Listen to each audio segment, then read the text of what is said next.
Hi, Mark here from MIECCTV.co.uk. In today's quick tutorial we're going to be looking at how to make sure the time is set correctly on your DVR or NVR in preparation for daylight savings time.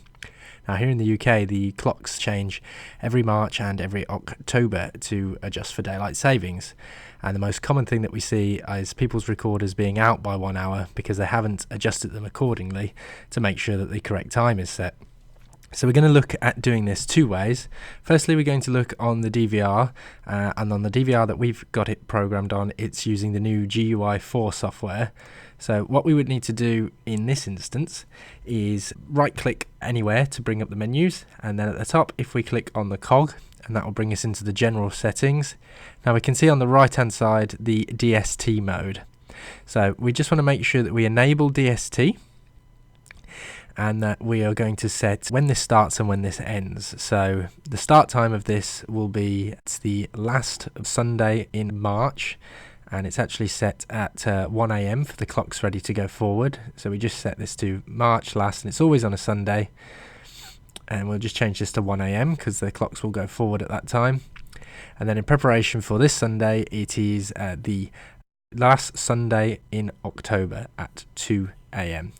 We just need to make sure that the bias is by 60 minutes because this is the hour for what it changes for, and then that's all complete on the recording unit. The other way that we can do this is through a web browser. So if you've got access to your DVR through a web browser, we can log in.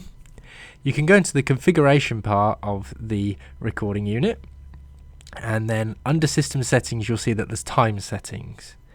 Now because we've just enabled this on our recording unit, you can see here it's already enabled at the bottom. But what we would do, we would just tick this box and input the settings to make sure that they were correct, as you can see them on the screen now. What we can also do on the DVR, when we're actually accessing it through a web interface, is make sure that the time is kept up to date, because as you may notice, this current recorder is set to be at 4 AM. So now to do this, we can just put in a time server. So we're going to use time.windows.com. We need the NTP port to be 123. We've changed the interval to 1 because that will just make it update faster.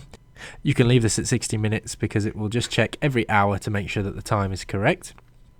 And as you can see, now that we've come out and gone back in, the time is now set at the correct time, and it will stay like this permanently, so the time won't wander and you won't have the incorrect time on your footage.